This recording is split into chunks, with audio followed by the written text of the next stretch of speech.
Welcome to the Medical Mnemonist podcast, brought to you by Med School Coach. Each episode, take a journey into the top techniques for medical mnemonics, study skills, board exam tips, and accelerated learning in higher education. Now, here's your host, Chase DiMarco. Welcome back, lifelong learners. I have an interesting topic to discuss today. It's kind of a novel approach. I'm not sure that anyone's ever discussed this in the past, at least not that I'm aware of. Definitely not one of the more evidence-based approaches that we usually talk about, but it does combine a few different things that are either evidence-based or that I've personally had experiences with, and I thought it might be interesting to discuss them with you. So I was talking to someone recently about lucid dreaming, and for those of you that don't know, lucid dreaming is when you are aware that you're dreaming while dreaming so that you can actually take control of the dream. You can change the actions and the outcomes, and a lot of people will state that once they realize they're in a dream, like, okay, I'm going to have fun with this. I'm going to fly around town or do something outrageous because now you have control over this artificial reality that's going on inside your brain. And it's a really interesting topic, and I can't say that I'm an expert on teaching lucid dreaming or anything like that. There are definitely plenty of websites. You can type in how to lucid dream. You can find a book at your local library or maybe Amazon that can explain it better. But basically, I was thinking, what if we utilize this dream time and this skill that seemingly anyone can develop, even though it seems really weird, not a lot of people talk about it. Pretty much any skill should be available to anyone that practices it enough and finds a way that they can learn it. What if we use this for our studies? So that's what I want to discuss a little bit today, is how to use lucid dreaming and dreaming in general to study medicine and other topics that are very information dense.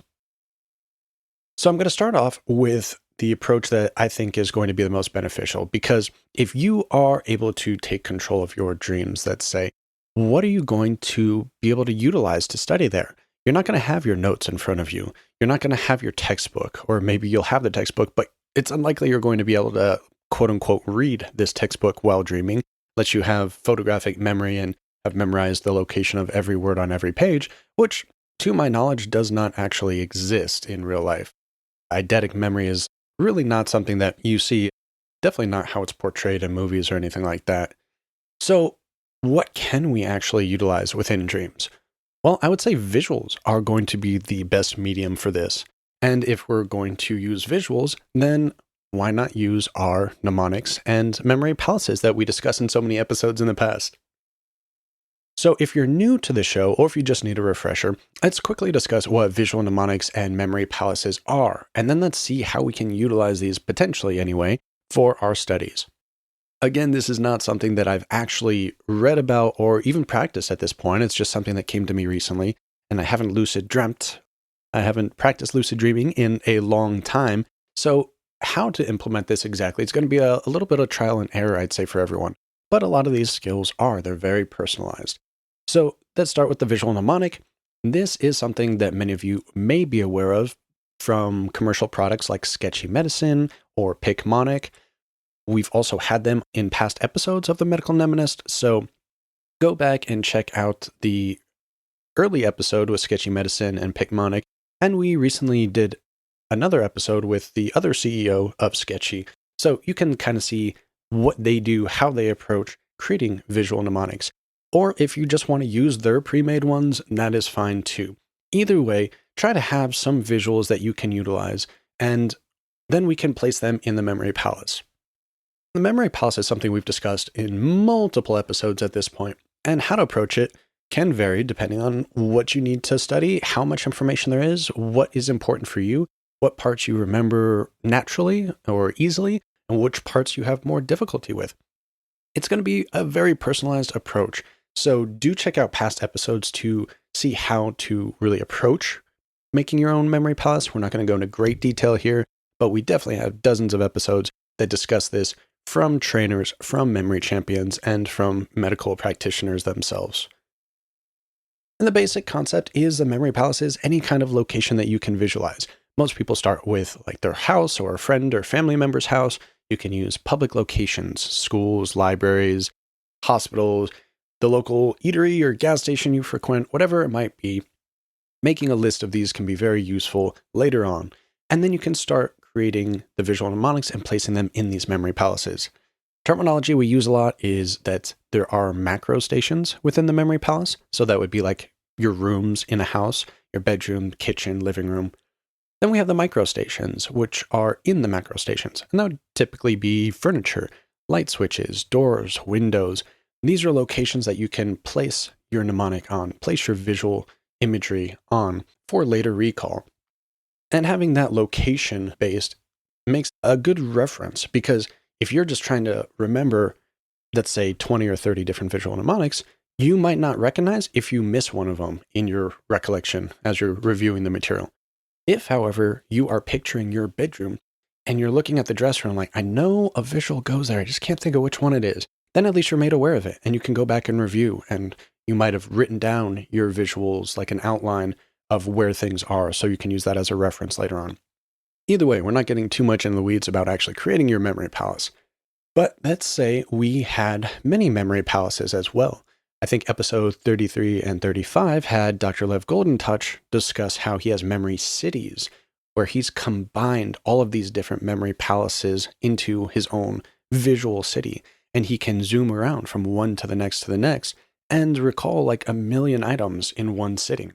I definitely haven't reached that skill level, and I don't think it's necessary that we all do in order to pass our exams and study and be lifelong learners. But any little bits and skills that we can develop are going to be helpful, and we can pass them on to the next generation, which can start earlier than we probably did, and develop them more fully. I want you to picture utilizing these memory palace skills while lucid dreaming.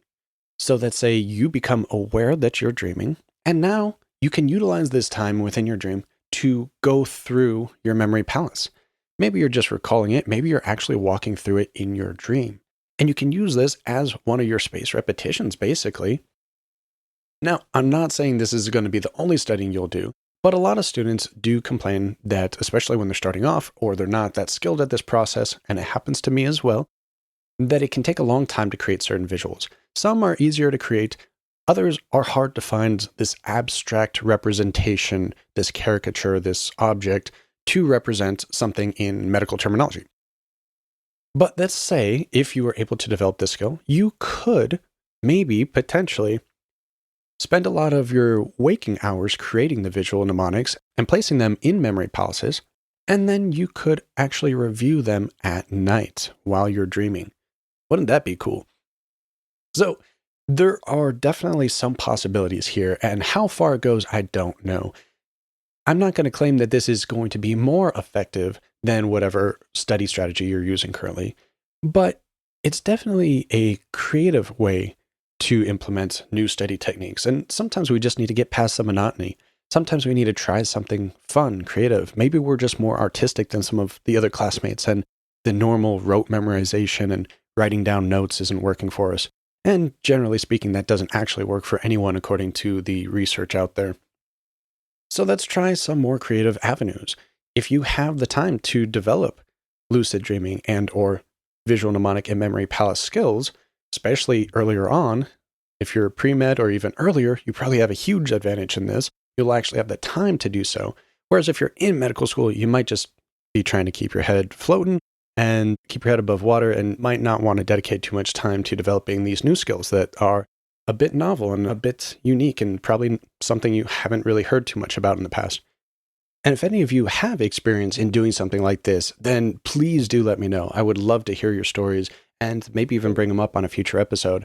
And I want to just go into a little bit here about lucid dreaming because, again, I'm not an expert on this. I studied it many, many years ago. I was able to do it for a short period of time, and then I stopped practicing and it kind of faded away, like most skills do.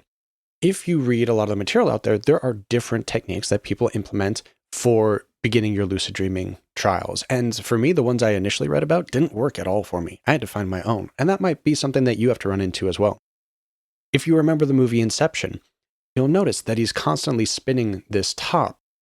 And the point of that, or having some sort of item like that, some people just constantly feel in their pocket and make sure an item's there in real life in their waking hours. And then if it's not there while sleeping, while in the dream, they know that they're dreaming. or the top in Inception, you notice it never falls. And that's something that can really alert somebody that the dream is a dream, that the aspects of reality, of physics, are not playing a part there. That's why they kind of leave you on a cliffhanger there. Seems to maybe almost about to topple, but then it doesn't, so you don't know if he's actually in a dream or not in the end.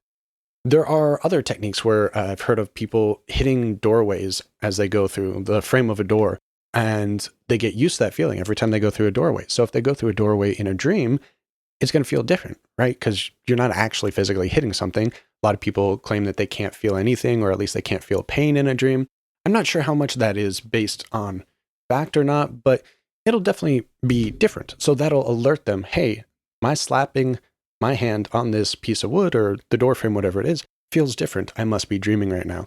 So I personally would always journal when I'd wake up, and it let me know what I would dream about and know the topics that I was dreaming about. So I was more easily able to notice them while I was in the dream. These might sound all pretty far outlandish, but rest assured, you can do it. I've done it, and there are countless accounts of doing it.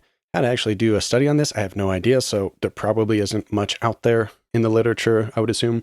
But you could practice this for your studies, and it could be an extremely fun, creative way to try something new, develop a new skill, and maybe even save time. Because if you could review your study materials several times while you slept, well, how much more time would you have during the day? So I want to leave you all with that. If this is interesting to you, please feel free to share your experiences if you try to go forward with this, or know anyone that does. I find it an extremely intriguing proposition, if nothing else. And I want to wish everyone happy holidays. I know Kwanzaa and Christmas is coming up, and I think Hanukkah recently passed. I'm not sure the date for Kwanzaa. All of the holidays, be safe. Wish the best for you, your friends, and family, and please do check in next week. Have you been thinking about one-on-one training and tutoring at a reasonable price?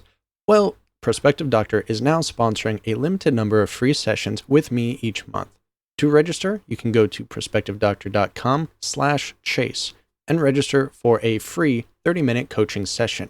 If you decide that you want to use their MCAT or USMLE tutoring services, you can now use the code CHASE10 to receive 10% off of your first $400 spent.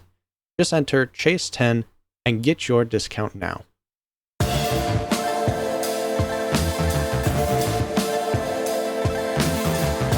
The Medical Mnemonist podcast is powered by Med School Coach. To access Med School Coach services, including USMLE tutoring and residency admissions advising, visit our website at medschoolcoach.com. Good luck as you prepare for your board exams, and we hope you tune in again next time.